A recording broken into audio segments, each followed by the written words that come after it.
Guten Morgen, muchachos. How you doing? Welcome back to Football Digest Daily. My name is Nyash, and of course, these greetings are coming to you from top of the table. Now, I know, and honestly, this is for the first time, I am feeling deflated saying this, the whole top of the table thing, because I feel like time is running out. Yeah, time is running out on me and Arsenal on being top of the table. So, let's check out what happened in game week 32, if I'm not wrong, of the Premier League. There are only two games to talk about here. Actually, just one game. This was in Guinea, not so much. Arsenal played on Friday, the early kickoff, or should I say the Friday kickoff, against Southampton. We drew 3-3. Hey. Sikumbuki nikiona game iko na pressure kayo. And even so, and even after the pressure, there is nothing that happened as far as getting me satisfied goes. We were 1-0 by the 22nd, courtesy of Ramsdale, went down 2-0, as in, what the fuck? And then I'm thinking, okay, so we're gonna make it another comeback like Bournemouth. Yeah. So we scored one back to make it 2-1. Hey, tukaka before tufunga boy pili. Then, of course, Southampton made it 3-1. I'm like, god damn. Are we playing at home or away? As in, this is the bottommost team that is 3-1 up at the Emirates. Yeah, then made it 2-2. And then I think almost in that time made it 3-3. And then you added 8 minutes and I was thinking, yes. This is it. This is another Bournemouth comeback loading. Ulisikia wapi? Yeah, ended at 3-3. And at that point in time, I was like, yeah, that's it. Emenda. Honestly speaking, for me, I feel like it's gone now. As in, 3 draws back to back, 6 points dropped. When you're playing against or being chased by a team like Manchester City, it's something you cannot afford to do. And Arsenal has just done it. Yeah, so now we have to go to Etihad and must win. Anything less than a win, we are done. And it's 3 draw. See, there was a time we were thinking, okay, we'll go to Etihad and maybe come out with a draw. That will be good, unscathed. Hey. Now we must go to Etihad on Wednesday and win. Anything less than that, it's a wrap. It's been a pleasure being on top. So yeah, Arsenal fans like me, I've totally enjoyed being on top. I've milked every moment. Now you see, come Arsenal, we're just going our business, just going on with our business of getting to the top 4 by the end of the season. Tulikuwa tunaendelea tunashughuli tu vizuri. Mara tukajipata ala, si ndio tunashinda kuliko wote, as in people are becoming consistent and you're the most consistent team. As a result, you're top of the table.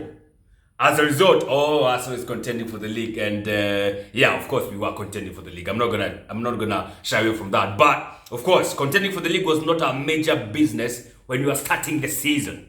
It happened uko katikati. So yeah, it is what it is, man. So Arsenal lost 2 points against Southampton.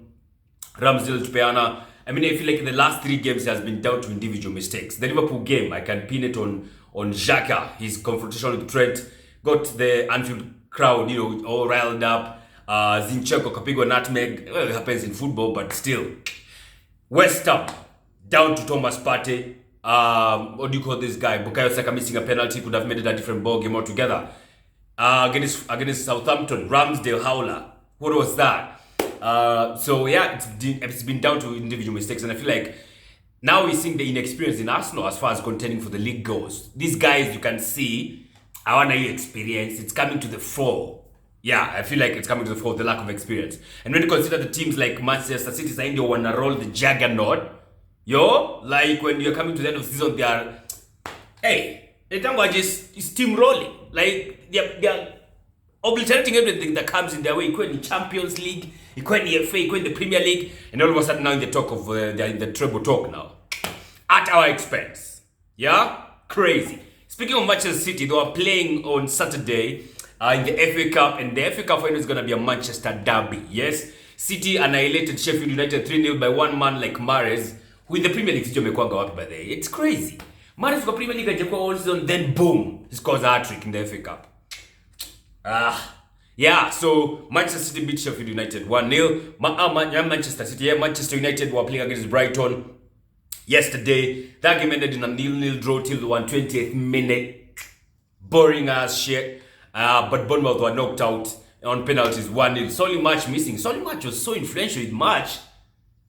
So what I did there, he was so influential with the match, but when it really mattered, he could not convert his penalty, man. He could not convert. So 1-0 to Manchester United as far as winning that game goes. So FA Cup final perfectly set. Manchester derby. It's gonna be crazy. So let's see how that pops out, man. All these other games we played on Saturday, neither here nor there. Crystal Palace 0-0 to Everton. Yeah, Everton going, of course, in the bottom. Leicester City winning against Wolves 2-1. Good win, but they're still 19th. Liverpool, they beat Nottingham Forest 3-2. Crazy game, that one, by the way. 1-1, 2-2, 3-2, and Liverpool won. Diogo Jota with a brace. That guy is back. And now, of course, Liverpool, start to get the feeling like we might have to involve in the top 4 talk now, because they're 6 points below the number 4 team. And they have 1 game to go. I think they have 1 game over those teams. So all of a sudden, with the remaining 6-7 games will be very key for them. And they're just hitting form in the right time. Speaking of top 4, Newcastle were playing against Tottenham Jana. Where? Ushasikia obliteration. Tottenham were 4-0 down, or is it 5? 4-0 by the 20th minute. It's like a goal every 5 minutes. 10 minutes in, I think they were 2-0 down. Yeah. Crazy stuff, man. Totally obliterated them. And of course, the final result was 6-1 win for Newcastle against Spurs, and it was a beauty of a thing. Of course, you had West Ham against Bournemouth also on Sunday. West Ham won that game 4-0. Brilliant goals. West Ham, another team that is hitting form at the right time. Besides that, of course, we had the Kenya Premier League. Of course, Sisi kama Tusker, we were going to Bungoma to play against Nzoia Sugar. We lost the game 1-0. Gor Mahia were in action this weekend. I'll have to check on that. There's, of course, also the NBA going on. I think the one thing we're talking about is the Golden State Warriors making a comeback against Sacramento Kings. Sacramento Kings were 2-0 up in the series. 4 games in, and it's 2-2 now. Yeah, crazy. Philadelphia 76ers, absolutely done with their playoff. They have won 4-0 against Brooklyn Nets. Yeah, it's done. It's a wrap. Of course, the other interesting ones, Miami Heat versus Bucks. It's going on well. I think it's 2-1 win for the Bucks now. Grizzlies, it's 2-1 L against the LA Lakers.